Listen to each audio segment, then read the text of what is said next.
Buenos días, jóvenes. Vamos a dar inicio a las actividades del día de hoy. Como ustedes verán ahí en pantalla, han estado viendo, vamos a hacer un ejercicio de un tecle tipo tornillo sin fin, rueda dentada.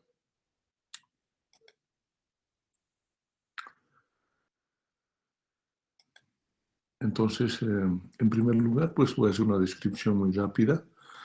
Y tenemos una figura, una fotografía del tornillo sin fin. Si ustedes observan, el tornillo sin fin pues está compuesto de, mejor dicho, el tecle de tornillo sin fin rueda dentada está compuesto del tornillo.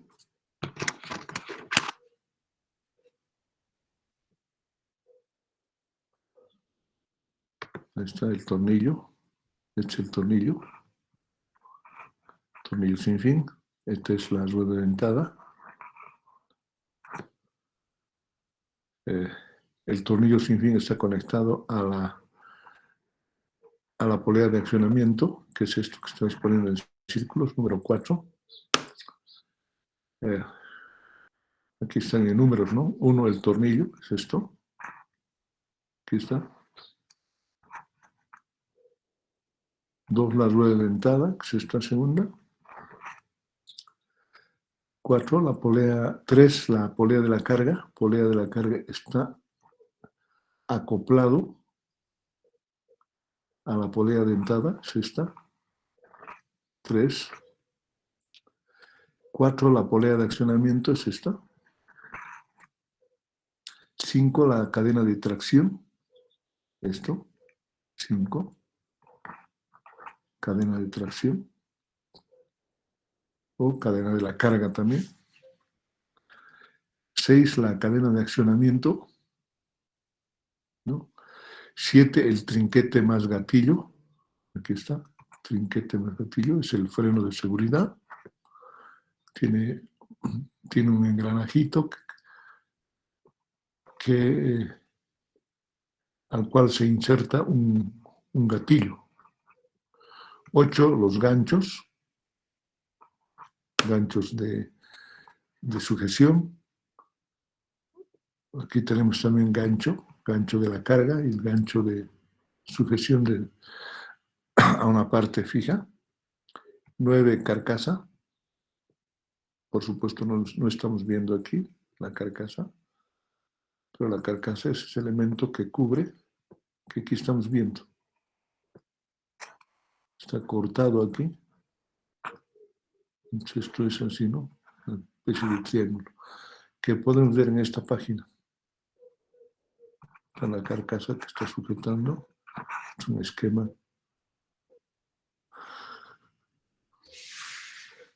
¿No? Esto está a la inversa, ¿no? El tornillo está arriba, la rueda de entrada abajo, ¿no? A diferencia de esto que estamos viendo aquí, ¿no?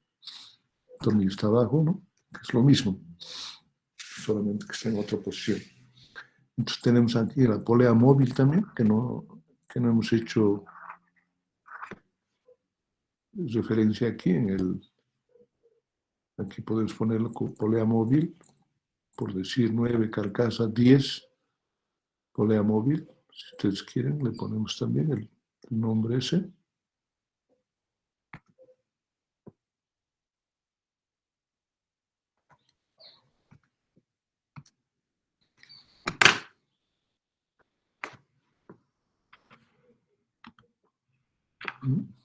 10.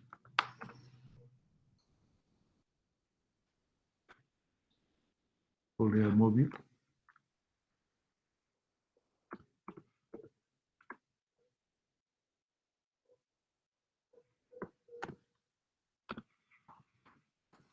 Ya. Entonces,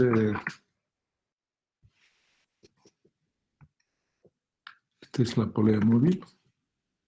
10. Bueno, esos son los elementos más importantes, al margen de que aquí todavía hay unos dispositivos de sujeción, todo eso, ¿no? Entonces, básicamente está compuesto de elementos mecánicos, cadena, tornillo, engranaje, poleas de tracción de la carga, polea de accionamiento, cadena de accionamiento, cadena de tracción. Entonces, ganchos de sujeción de la carga, gancho de sujeción del tornillo a alguna parte fija.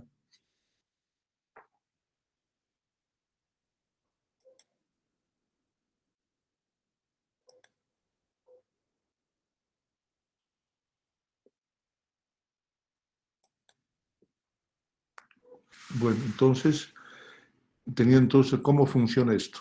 Aquí tenemos la polea de accionamiento. Se aplica una fuerza,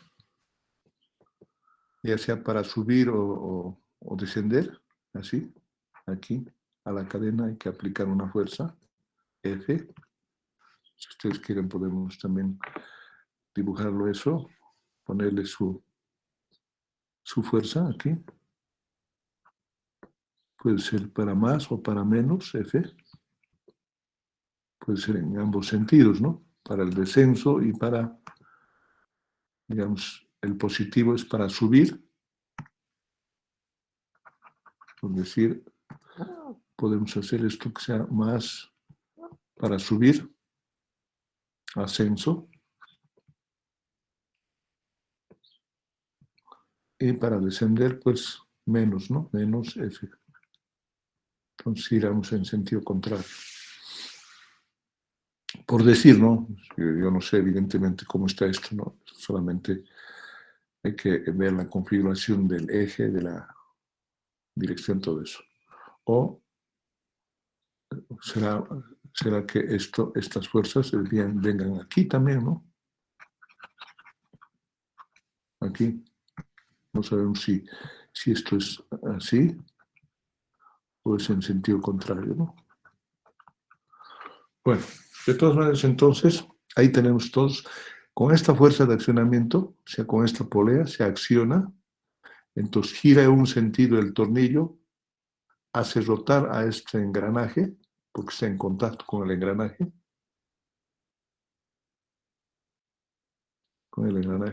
y ese engranaje está conectado solidariamente a la polea de accionamiento, que es esto.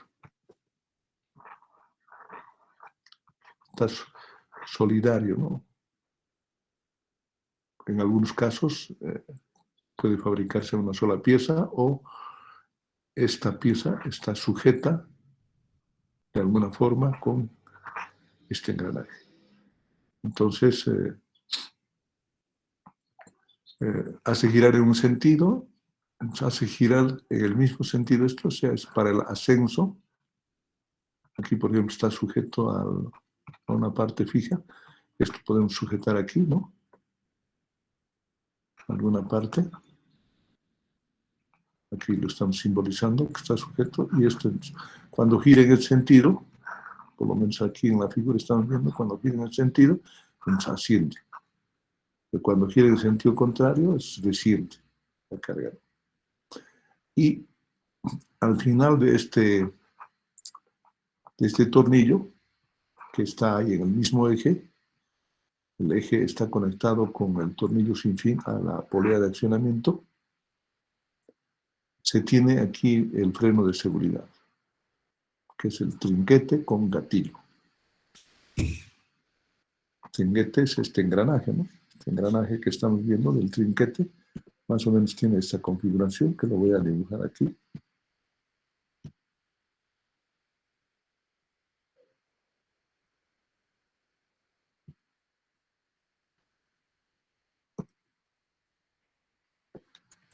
¿No? Entonces, ese freno de seguridad más o menos tiene esta configuración.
No está saliendo bien. Es como si fuera un engranaje, pero que tiene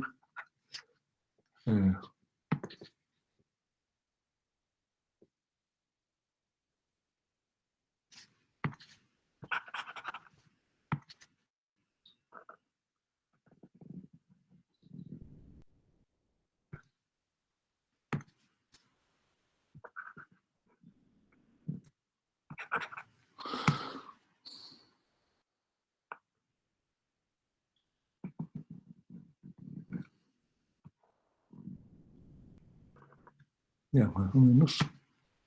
Entonces, por decir,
bueno, más o menos no lo va a terminar porque si no vamos a tardar mucho.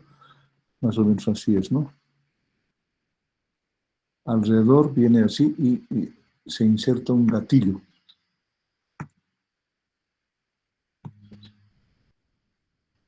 Esto lo vamos a probar nomás porque, por supuesto que alrededor viene, digamos, estos.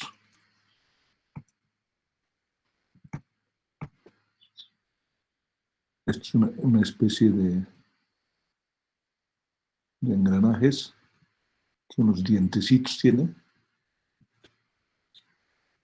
Por supuesto que tiene aquí su eje todo, ¿no?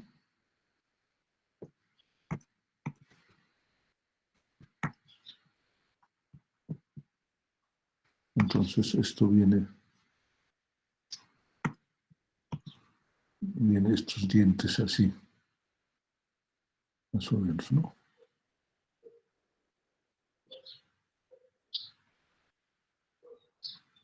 No quiere avanzar. El lapicero está medio. Entonces esto lo mismo. Bueno, por lo menos esos dos. Aquí se inserta un gatillo. ¿Qué significa esto? Es un... Así, ¿no?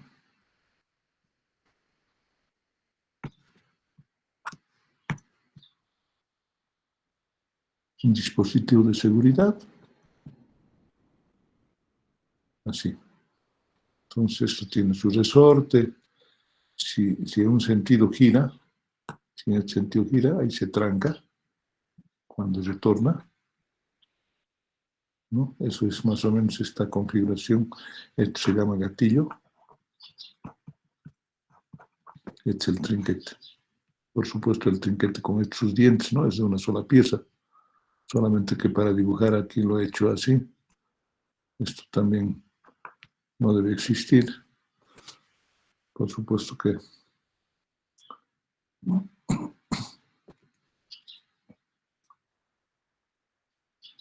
aquí podemos hacerlo así.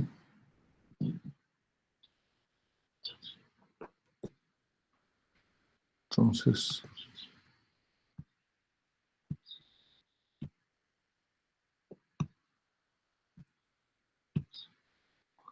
más o menos así, ¿no? Solamente esto es así.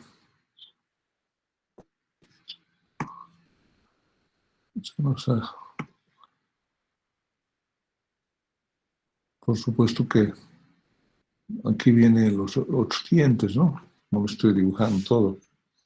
Bueno, más o menos para que tengan una idea, esa configuración tiene esto que estamos viendo aquí en la fotografía esta. Aquí, esto.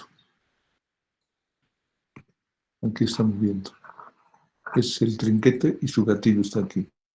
El gatillo está inserto en este elemento estructural, ¿no? Entonces, bueno, nuevamente para recapitular. El tornillo, mejor dicho, el tecle de tornillo sin fin rueda dentada está compuesto fundamentalmente de 8 elementos, por eso se llama tornillo sin fin y rueda dentada.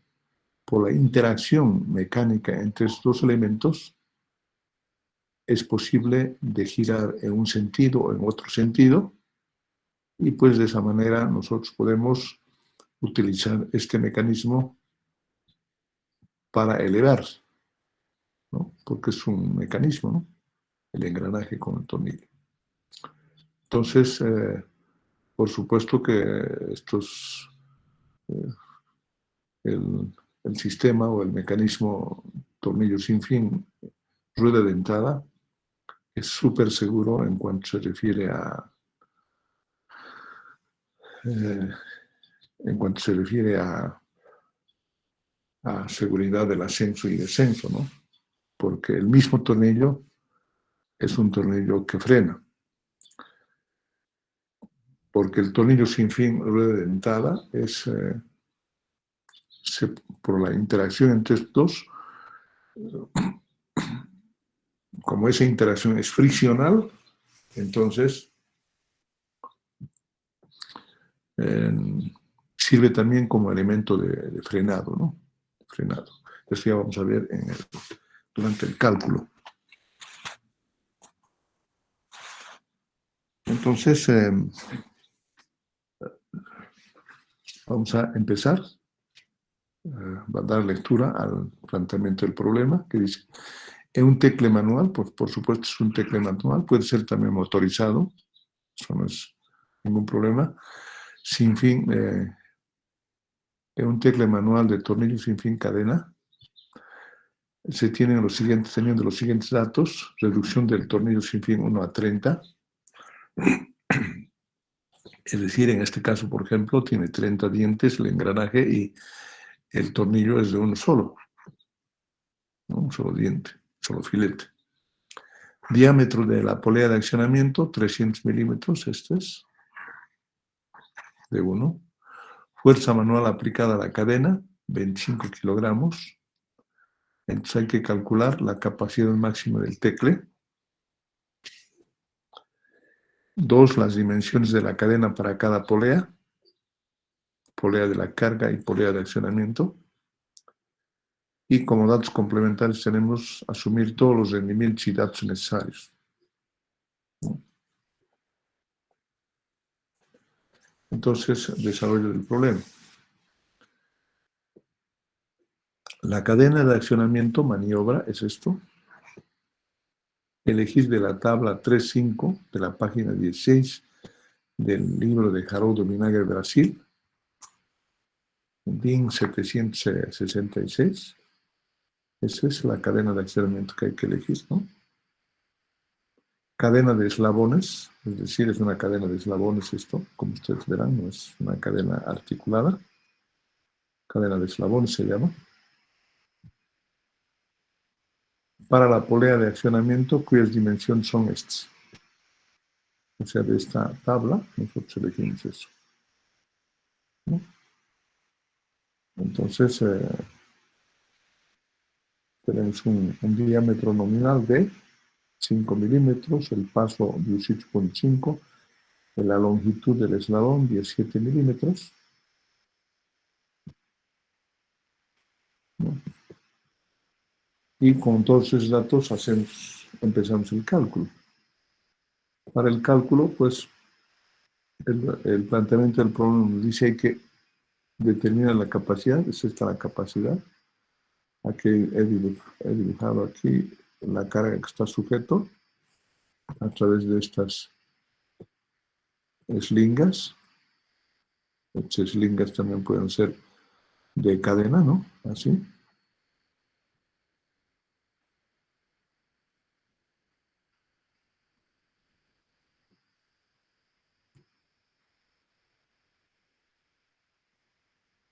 Así puede ser.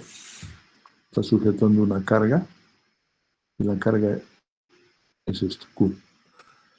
Nuestra tarea es determinar esta carga. Para determinar esta carga tenemos que partir del lado opuesto, del accionamiento, ¿no? Entonces, ¿qué es lo que hacemos aquí?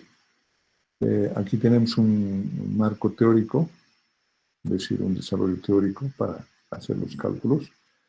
El momento torsor en el eje del tornillo sin fin, aquí.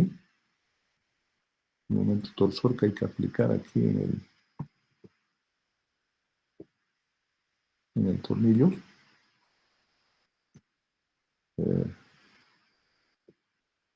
Se puede calcular como la fuerza de accionamiento por el diámetro de la polea de accionamiento y hay que multiplicar por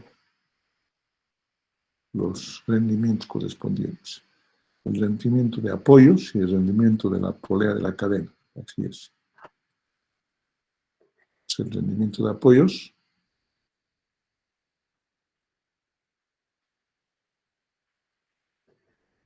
y el rendimiento de la polea cadena, ¿no? Entonces, esta es el momento torsor de accionamiento.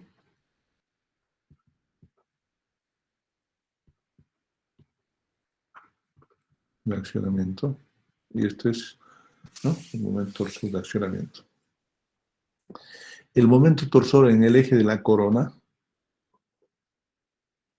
por supuesto aquí, este es el eje de la corona o del engranaje de la rueda dentada, en el eje de la corona. Es pues este momento torsor de accionamiento.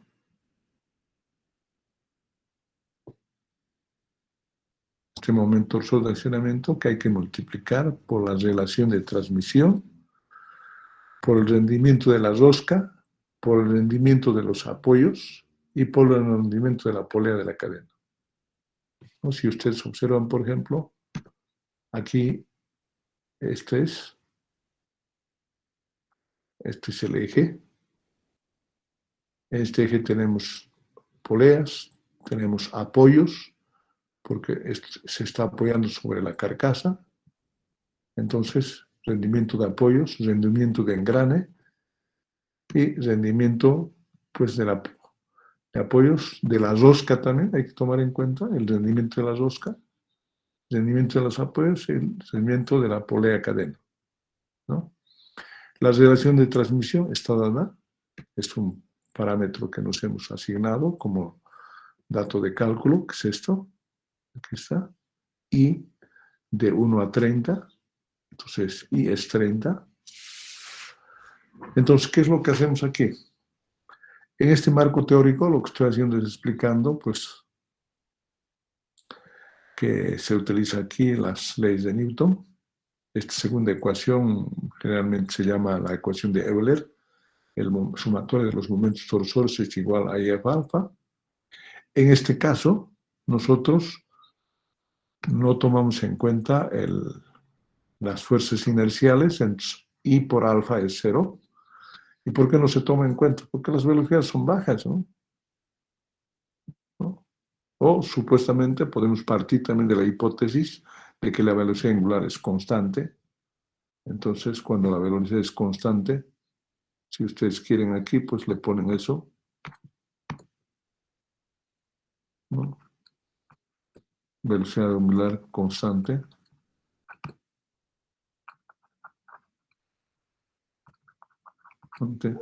Entonces, de esa manera, pues este momento inercial es igual a 0 y solamente se toman los momentos inerciales activos, es decir, los momentos que hacen posible el movimiento. Entonces, por eso hacemos sumatoria de momentos, torsores igual a 0.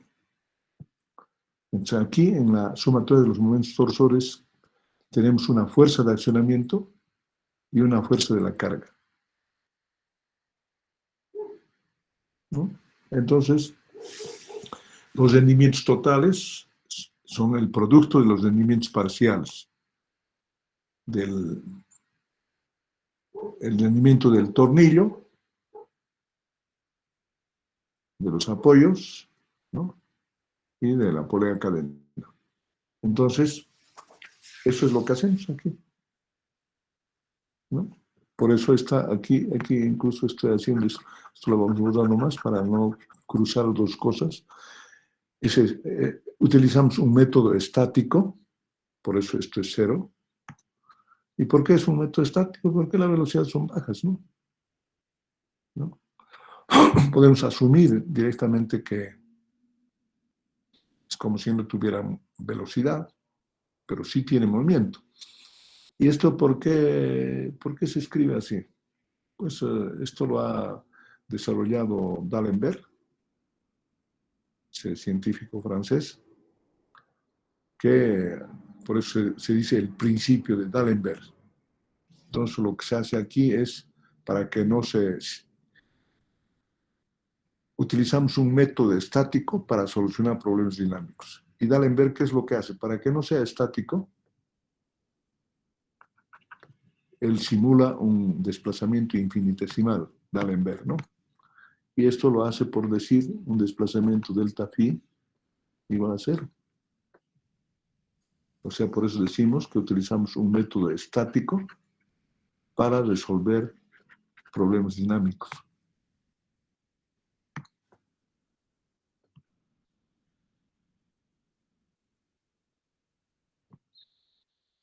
Para resolver problemas dinámicos, ¿no? Porque aquí este momento inercial que es I por alfa, lo igualamos a 0 y de esa manera tenemos esto. Porque el principio de D'Alembert dice así, pues sumatoria de momentos, torsores, menos los momentos inerciales. Aquí le estamos poniendo alfa, le vamos a poner phi como estamos haciendo aquí. Podemos cambiarle. No, lo dejaremos así, alfa. Entonces, I por alfa, por diferencial, todo esto multiplicado por un desplazamiento virtual phi, es igual a 0. Cuando I alfa es 0, entonces aparece esto. Por eso se dice que es un método estático. Aquí, si ustedes quieren, le ponen método estático.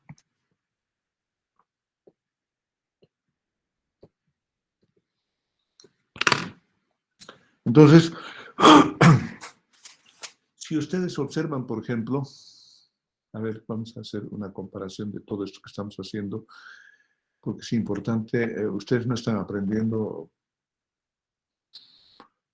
o no se están preparando para memorizar cosas nomás, sino que hay que sustentar eh, en el marco teórico, en un marco teórico bien establecido, ¿no? Las leyes de Newton, pues, y complementariamente las otras leyes, como el principio de D'Alembert, el principio de Euler, las ecuaciones de Euler, todo eso, pues, tienen sustento científico, están probados, ¿no? Entonces, no tenemos que escribir. Por ejemplo, gran parte de ustedes han llevado ya elementos de máquinas. En elementos de máquinas, yo les pregunto a ustedes, para calcular los ejes, ¿han determinado estas fuerzas inerciales? La pregunta que quiero hacerles. ¿Este y alfa han calculado? Han llevado elementos de máquinas, han llevado la materia de resistencia de materiales. Cuando calculan, por ejemplo, el diámetro del eje, pues, ¿qué es lo que hacen? Utilizan las tensiones dinámicas, o las tensiones, mejor dicho, de compresión, tracción, por ejemplo. Si nosotros queremos determinar en un elemento traccional su diámetro, ¿de qué partimos? La tensión normal, que se simboliza por sigma. Entonces, si quiero determinar el diámetro del eje, que es, tomamos en cuenta el momento torsor sobre el módulo de sección o el momento flector, si ustedes quieren, que es lo mismo, ¿no? Momento flector es sinónimo de momento torsor, ¿no? Porque se flexa sobre el módulo de sección flexional. Aquí, cuando calculamos el momento flector, pues hacemos estática, esto, ¿no? Esto mismo es el momento torsor, bueno, el momento flector, ¿no? ¿Y qué es lo que hacemos? Calculamos estáticamente. No estamos calculando. Y por eso, cuando de aquí, por supuesto, que aquí va a aparecer el módulo de sección flexional, que es pi por d al cubo sobre 32, ¿no? Entonces, de aquí se despeja el sigma, utilizamos el sigma admisible del material, ¿no? De aquí despejamos que el momento flector, saben bien que es pi d al cubo sobre 32. De aquí despejamos d y obtenemos, porque es el diámetro del eje. Pero en todo esto, el momento torsor, que es momento flector, calculamos de manera estática. Y para que hagamos que esto, porque el eje se mueve, ¿no? Todos los ejes se mueven, rotan. Entonces, ¿qué es lo que hacemos para que esto funcione bien? Pues a veces utilizamos un coeficiente de seguridad elevado, o finalmente hacemos otros cálculos, ¿no? Entonces, yo no estoy enseñando la materia de resistencia de materiales ni elementos de máquinas, pero quiero decirles, como en dinámica nosotros utilizamos las leyes de Newton, entonces estoy explicándoles que estas leyes de Newton es que aplicamos para todo. De ahí que estas ecuaciones que yo escribo tienen que entenderse a la perfección, porque se aplica en todo. A ver, todos los que han estudiado elementos de máquinas, pues calculan también los ejes, el espesor de los engranajes, los dientes, la resistencia de los dientes, por ejemplo.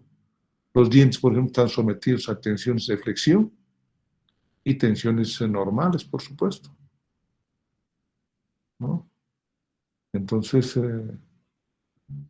todos esos cálculos, en la mayoría de los casos, se hacen siempre de manera estática. No se hace dinámicamente. Pero todos esos elementos rotan.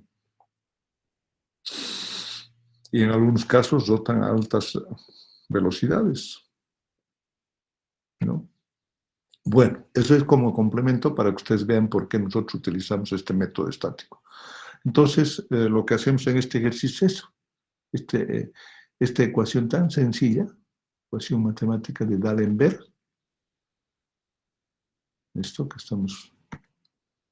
es la ecuación de D'Alembert, que vamos a poner I igual 30. Esta es la ecuación de D'Alembert, ¿no? De este famoso científico francés, D'Alembert. A veces no le damos mucha importancia, pero yo siempre soy agradecido de los grandes hombres que ha habido en este planeta. Gracias a ellos hemos aprendido estas cosas, ¿no? ¿O creen que no hay que agradecerles? Pues hay que agradecerles por lo menos haciendo referencia a los nombres, ¿no? Porque cuando resolvemos problemas de dinámica, por ejemplo, siempre vamos a poner los nombres de estos grandes científicos: Newton, D'Alembert, Euler, Lagrange o Hamilton.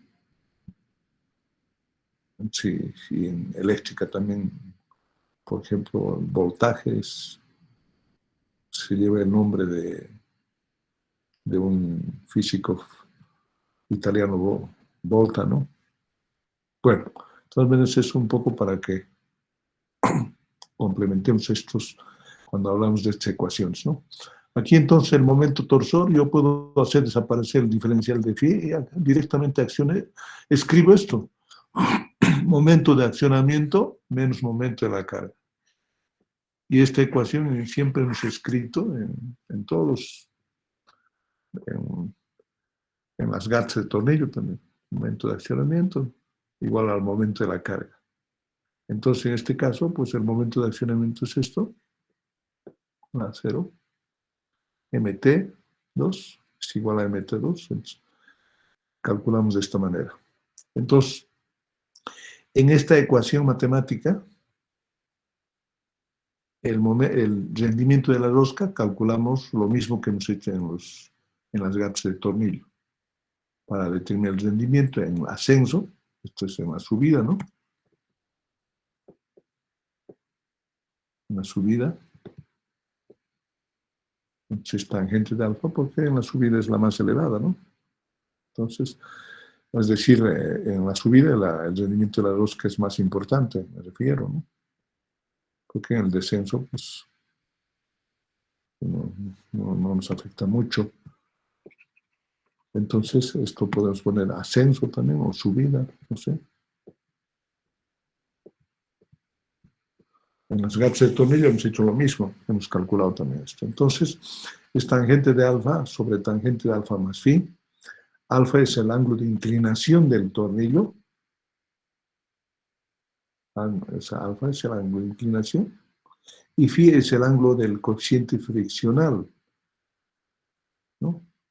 El ángulo del coeficiente friccional. Entonces, para que sea autofrenante, phi tiene que ser mayor o igual a alfa. Es decir, en este caso, si phi es el ángulo del coeficiente de fricción, es 6 grados, que es lo que siempre se hace, porque tangente de 0,1, el tangente de phi el tangente de phi es igual también al coeficiente friccional, ¿no? F. Tangente de phi es igual a tangente, es coeficiente friccional. Y esto nosotros podemos elegir un 0,1 y seguramente de 0,1, aquí está. Aquí le estamos poniendo como 1, ¿no? Vamos a borrar esto para no cruzar las cosas. Aquí está, tangente de phi es 0,1. De aquí despejamos phi Y obtenemos esto, ¿no? Entonces, phi es 6. Como alfa tiene que ser menor que phi, entonces elegimos pues un ángulo menor, ¿no? Por decir 5, 5.5, yo no sé, o 4.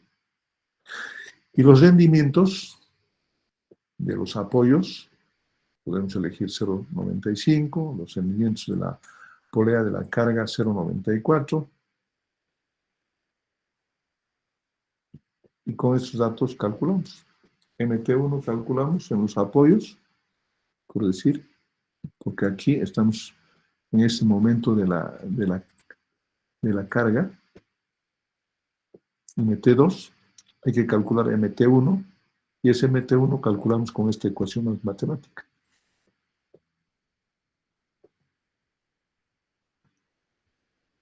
Esto nomás lo vuelvo ya porque después todo se ensucia y después me olvido de borrar. Entonces tenemos ahí este MT1, que es el momento torsor T1 del tornillo sin fin. Aquí está, momento en el eje del tornillo sin fin.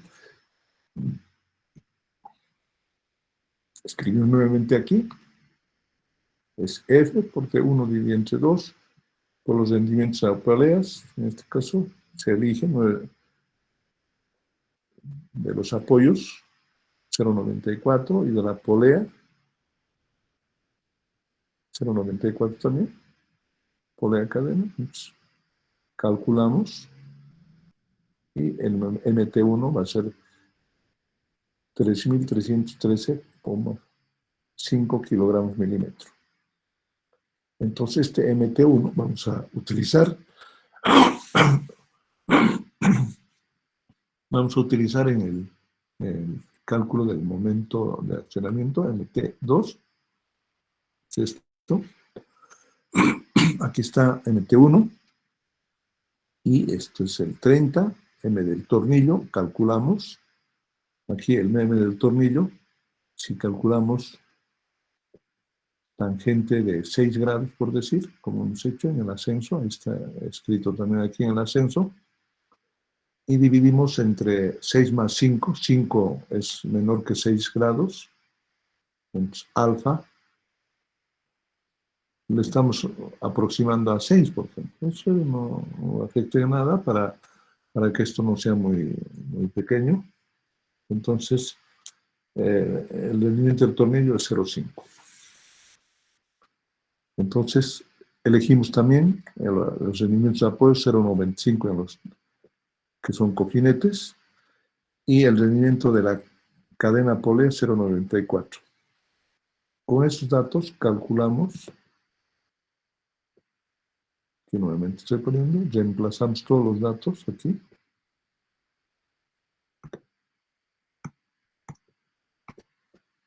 $3.313 por 30 es I, 0.5 es el rendimiento del tornillo, 0.95 es los apoyos de la polea cadena 0.94 y este es el resultado. 44.385 kilogramos newton.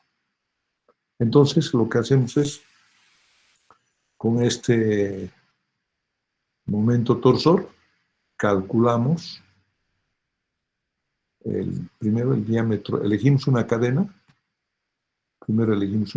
que es la DIN 766 de la página 16 de Haroldo Vinagre Brasil, ¿no? Por supuesto, ustedes pueden elegir de cualquier tabla, eso no es ninguna limitante. Entonces, aquí en este caso estamos utilizando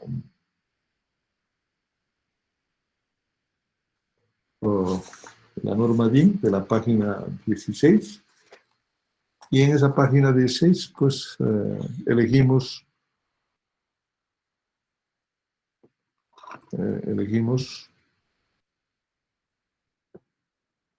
una cadena que tenga estas dimensiones de 10 milímetros, T, sin hacer todavía ningún cálculo, ¿no? Elegimos así al azar, ¿no?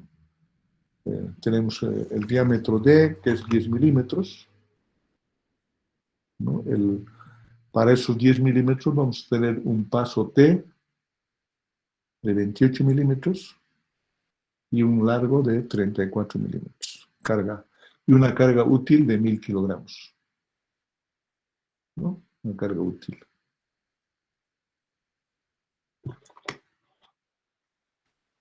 ¿No? Entonces, y en la página 17 hay una ecuación matemática para calcular el diámetro de la polea. ¿Qué es esto? Y en esto,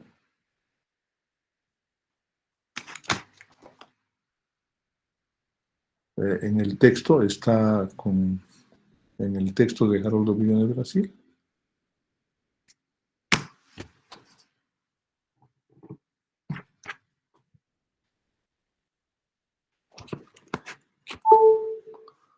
En el texto de Haroldo Villano de Brasil, en lugar de Z está 2. Eso es un error, pues hay que corregir, ¿no? Entonces, solamente para que, si ustedes entran a esta página 17 de Haroldo Villano de Brasil, no se confundan que es Z. En ese texto está 2, pero hay que corregirlo, entonces es Z, número de dientes. Entonces, de esa manera nosotros calculamos, aquí tenemos T, 28, aquí tenemos el diámetro de 10 milímetros, es la suma de los cuadrados de T sobre seno de 90 grados sobre Z, número de dientes ponemos 5, y con eso calculamos si es 92 milímetros, ¿no? Entonces, estos, como la carga útil es 1000, que hemos elegido también desde las tablas, ese 1000, al momento torsor MT2, multiplicamos 1000 por el diámetro de sus dos primas dividido entre 2, esto, y sale 46.000 kilogramos. Quiere decir 46.000 es muy grande con respecto a esto. Lo que hacemos es elegir otra cadena más pequeña, es decir, la cadena inmediatamente inferior, 9 milímetros, para un paso de 27 milímetros y una longitud B, ¿no? De 30 milímetros. Entonces, la carga útil aquí es 800 kilogramos. Entonces, calculamos, reemplazamos, obtenemos este otro resultado que había sido 93. Esta carga útil, que es 800 por D sub 2 prima dividido entre 2, 93 dividido entre 2, calculamos, multiplicamos 800 por 93 dividido entre 2, aquí, y nos sale 39.150. Es menor que esto. Entonces quiere decir que está bien. Entonces esto es para elegir la cadena, ¿no? La cadena.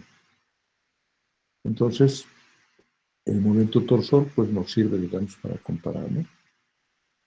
Una vez que hacemos eso, pues para determinar la carga, ¿qué es lo que hacemos? Nos hacemos un dibujo de la polea móvil. Aquí hacemos el diagrama del cuerpo libre, esto. Aquí tenemos la polea móvil, esto. Esta es la polea. Aquí está sujeto a un lado, parte fija, y hay parte móvil. Entonces aquí cortamos eso y nos hacemos ese gráfico. Aquí tenemos Q2, Q1. La Q1 está sujeto. Aquí tenemos los 800 kilogramos de carga útil. La carga, aquí tenemos Q2, Q, que es la carga del tecle, carga total, máxima. Entonces, aquí al hacer el diagrama del cuerpo libre, sumamos las dos cargas Q2, Q1, igual a carga. Este es un análisis teórico, ¿no? Y si ustedes quieren, hacen sumatoria de cargas. Q1 más Q2 menos Q igual a 0, ¿no? Porque en un sentido, tomamos en cuenta aquí el sentido positivo, por ejemplo, Q1 más Q2 menos Q. Entonces, Q1, aquí Q1, como está sujeto, es la polea de la cadena móvil,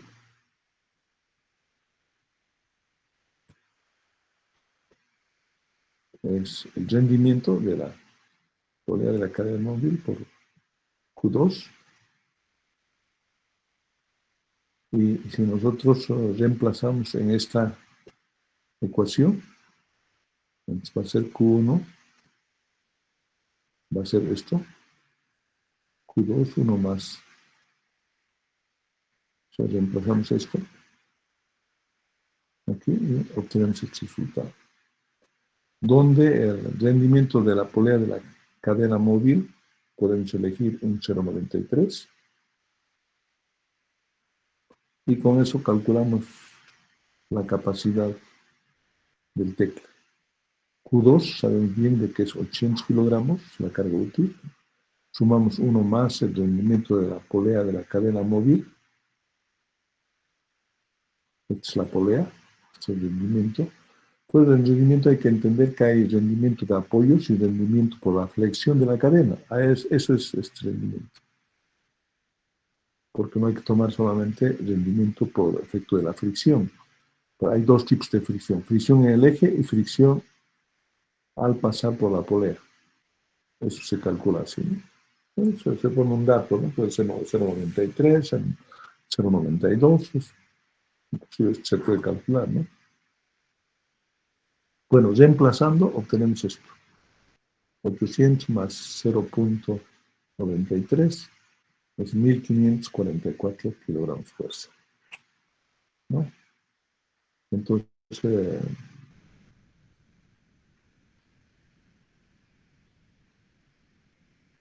se supone que si nosotros aplicamos la otra fuerza, por decir, la otra carga útil, si tomáramos en cuenta esta cadena, la primera cadena que hemos calculado, si calculamos con esa carga útil, entonces sería, la carga útil sería, o la carga sería 1930, ¿no? También se puede hacer eso, ¿no? Bueno, entonces, de esa manera nosotros calcularíamos esto, es sumamente sencillo. Por eso me he extendido en explicarles que lo más importante en todo esto es entender este principio de D'Alembert, esto, también se llama la ecuación de D'Alembert. Entonces aquí está el marco teórico y pues esto lo hago con el objetivo de que ustedes cuando hagan alguna máquina siempre van a calcular utilizando un método estático para solucionar problemas dinámicos, ¿no? Y para velocidades bajas siempre se hace eso. Por supuesto que ya cuando se utilizan motores eléctricos, ¿sí?, que tienen mayor velocidad, pues habría que determinar el momento inercial de los elementos en rotación, que sean estos. Y por alfa, y el momento inercial de los elementos en rotación. Aquí también se puede hacer eso, pero bueno, no vamos a perder el tiempo en estar haciendo cálculos de esa naturaleza, cuando en realidad lo que ustedes deberían tener como base o fundamentos de, de, de conocimientos sobre el tema es saber los, los procedimientos o los métodos para poder calcular, ¿no? Porque sucede que se puede especular con todo. Por ejemplo, en este ejercicio podemos especular con que podemos determinar el momento inercial, darle una velocidad angular correspondiente, es decir, elegir un motor. Si vamos a hacer un accionamiento motorizado, podemos elegir una velocidad angular correspondiente del motor. que podemos simbolizarlo incluso con omega. Alfa puede ser omega sobre el tiempo, ¿no? El tiempo de arranque o tiempo de... se puede elegir. Y esto también elegimos, omega. Y el momento inercial calculamos. El momento inercial, pues ustedes saben bien que los momentos inerciales, pues es la integral del radio al cuadrado por el diferencial de masa, ¿no? Entonces, lo que hay que hacer, si las masas son constantes, entonces hay que sumar todas las masas y tomar en cuenta el radio correspondiente y calcular. Sin embargo, de eso, pues, para cálculos de esta naturaleza no se hace eso, porque si no nos perderíamos seguramente este momento inercial para esas velocidades bajas.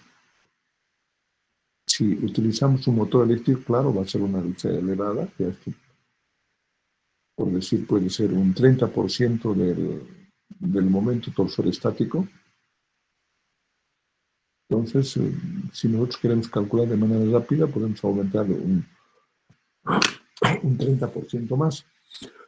Y ese 30%, pues utilizarlo para el cálculo correspondiente en estas ecuaciones, ¿no? Ya. Entonces quedamos en eso y de esa manera concluimos este ejercicio que está relacionado con los tecles de tornillo sin fin de ventana. Por supuesto que hay todavía una serie de... Aquí está haciendo esto, sabe lo matemático. Entonces, por supuesto que hay otros tecles, los tecles, por ejemplo, que hemos visto ahí en el video de la anterior clase, ¿no?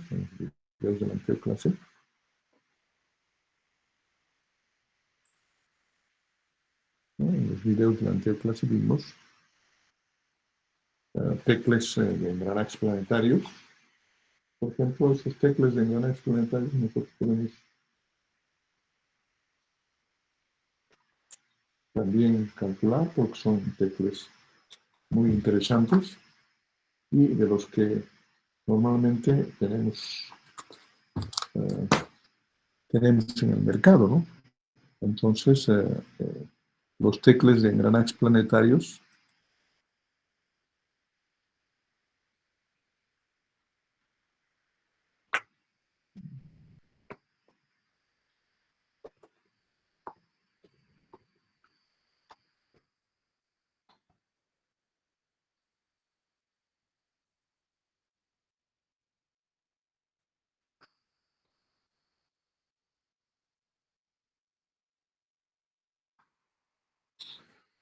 tecles de engranajes planetarios, donde se utiliza pues el principio de mecánico de la interacción entre engranajes de tipo planetario, ¿no? Y en estos engranajes de tipo planetario pues se utilizan pues los cálculos también bastante interesantes y aquí en el cálculo de los engranajes planetarios se hace uso de qué cosas. Se hace uso de la fórmula de Willis. Utilizamos la fórmula de Willis o aplicamos aplicar la fórmula de Willis,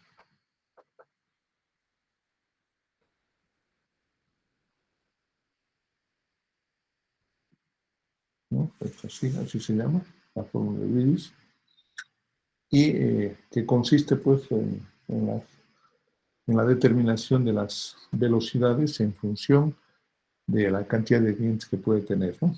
Por ejemplo, para un sistema que está compuesto de engranajes, de un sistema de engranajes planetarios, nosotros podemos calcular y utilizar esta esta fórmula de Willis de la siguiente manera. Omega 4 menos omega dividido entre omega 1 menos omega. Esto es igual a la relación entre los dientes Z1 sobre Z2 multiplicado por Z3, Z4. ¿Y de dónde viene eso? Pues ¿para qué nosotros calculamos esto? Pues calculamos para saber las rotaciones omega, que va a estar relacionado, por ejemplo, a omega 1,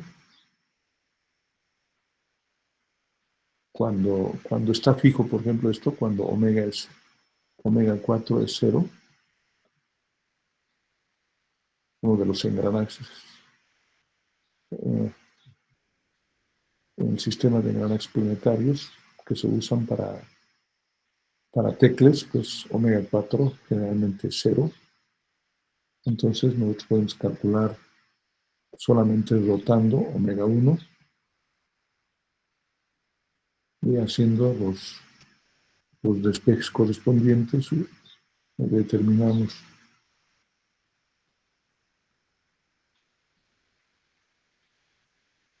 estas rotaciones omega,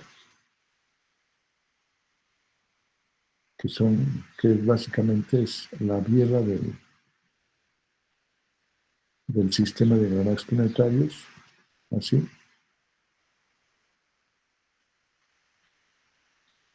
Esta relación Z1 por Z4, esto es Z3. ¿No? Entonces la relación de transmisión va a ser 1 sobre delta, sobre esto, y aplicando la ecuación matemática del momento de accionamiento menos momento resistente al momento de la carga, igual a 0, así es lo que hemos hecho hace rato, esto que hemos hecho aquí está, aquí también estoy haciendo, momento de la fuerza menos el momento de la carga multiplicado por el diferencial de E, es decir, nuevamente aquí aplicamos la ecuación de D'Alembert, el momento, sumatoria del momento torsor de accionamiento menos momento resistente multiplicado por el diferencial del C. Y digamos, va a ser la ecuación de D'Alembert.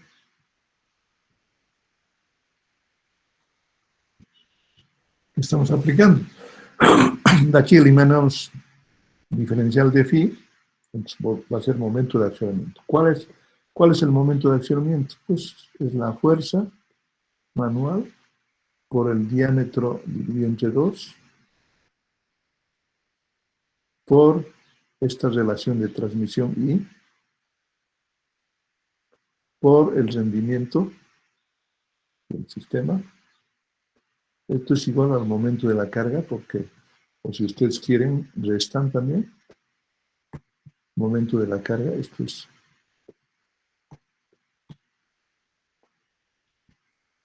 el momento de accionamiento. El momento de la carga va a ser menos Q por el diámetro de la polea de accionamiento dividido entre 2. Este es el diámetro de la polea de accionamiento, ¿no? Polea de la carga. Entonces, esto con esto se simplifica. Esto es igual a 0. De aquí nosotros podemos calcular Q, la capacidad, P por D, por rendimiento, total, ¿no? El sistema dividido entre lambda por D.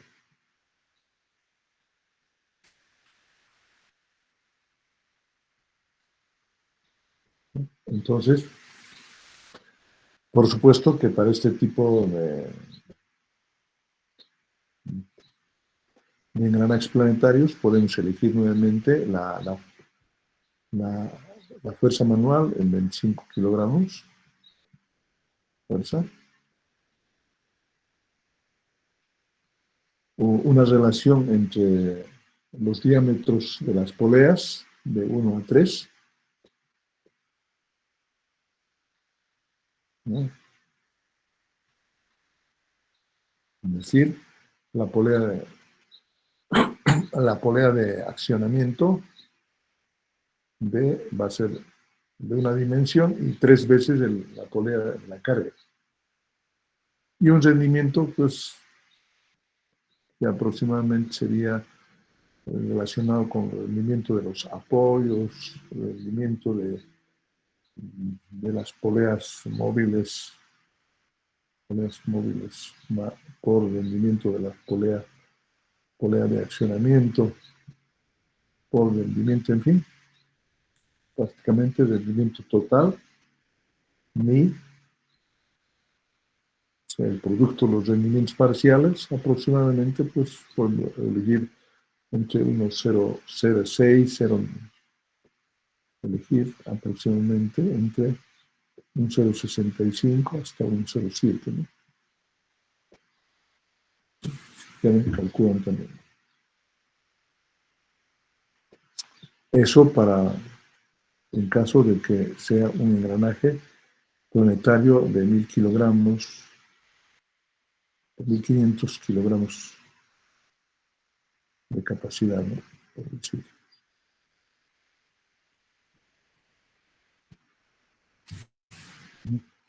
Entonces,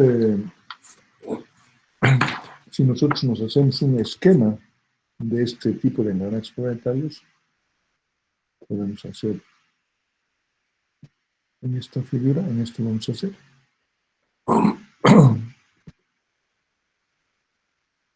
Aquí, por ejemplo, si hacemos ese esquema, pues podemos dibujar.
Ya, más o menos ahí estamos teniendo ese esquema de lo que hemos descrito en el marco teórico de esto,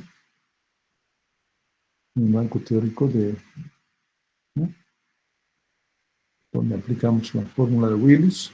Por supuesto que esta fórmula de Willis siempre se ha utilizado inclusive para calcular los engranajes planetarios de los diferenciales de los automóviles. Los norteamericanos hacen mucho uso de estas fórmulas para determinar los engranajes planetarios, ¿no? Entonces, eh, aquí, por supuesto que lo que nosotros hacemos es,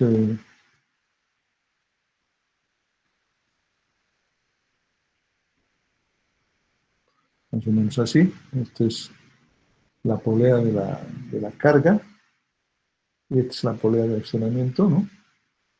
El diámetro D, este es el diámetro de la carga. Entonces, es el diámetro. Y la polea de accionamiento es esto, que es D minúscula, D minúscula, ¿no? Entonces, todos los elementos que estamos viendo en esta figura, se trata de los engranajes planetarios, Z1, Z2, Z3. Aquí, por ejemplo, Z3 está inserto el engranaje en la carcasa. Esta es la carcasa. Esta es la carcasa. Por supuesto, como es un esquema, están, estamos viendo espaciados estos, pues es más compacto, ¿no? Es más estrecho. Entonces, esta es la polea de accionamiento, es la polea de la carga. Con esta polea de la carga, pues se acciona. Aquí nosotros podemos instalar una cadena, así, una cadena, y una cadena encima, ¿no?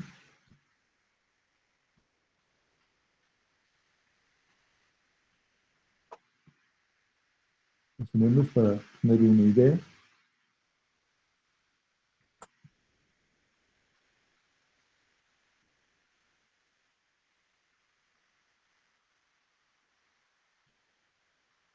Etcétera, ¿no? Y lo mismo aquí, polea de la carga.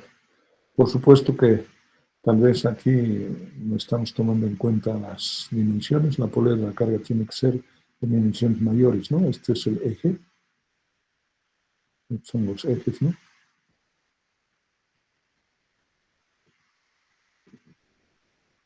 Y esta es pues la biela que sujeta, ¿no? Este es omega, omega mayúscula, que nosotros hemos representado en Z3, Z4, Z4, por supuesto que está también las rotaciones. Estas son las rotaciones, ¿no? Como es fijo, es cero, por eso hemos hecho aquí en ese cálculo, aquí, en esta relación, omega es cero y despejamos, ¿no? Aquí no gira Z4. Entonces están rodando Z3. Z3, Z1 es el piñón de accionamiento, Z1, Z2 son, este es el engranaje planetario, estos son los satélites, Z2, que están conectados también con estos satélites secundarios. Entonces ahí tenemos la figura, todo eso, pues los cálculos tampoco son complejos. Siempre de lo que se trata aquí es, el marco teórico es muy sencillo. En todos los casos se utilizan la ecuación de D'Alembert. Si ustedes observan la ecuación de D'Alembert, utilizamos también transportadores. Básicamente la ecuación de D'Alembert se utiliza en todo, ¿no? Entonces de ahí que esta ecuación de D'Alembert hay que saber muy bien, ¿no? Esto que hemos escrito aquí, ¿no? Esto. En todos los casos escribimos la ecuación de D'Alembert. Ya. Entonces se nos ha ido el tiempo, pues seguramente todavía no terminó de calcular o de hacer la evaluación de sus exámenes, pero en líneas generales, pues estábamos bien, ¿no? Se supone que muchos de los que han dado buen examen, espero que hayan memorizado esas ecuaciones y porque están muy bien hechas en algunos casos, ¿no? Y espero que para mañana lo termine. Sin embargo, de eso, pues al día de mañana también les voy a dar tareas sobre estos de los teclas. Mañana ya vamos a empezar con otro tema, que son máquinas de elevación de carga larga, están relacionados con las grúas, ¿no? Si no, se nos va a ir el tiempo porque tenemos un mes nomás ya de clases, donde tenemos para avanzar toda la parte correspondiente a grúas, a máquinas de elevación de carga larga y, por supuesto, a sensores. Bueno, entonces, Carlos, nos quedamos aquí y nos estaríamos viendo el día de mañana.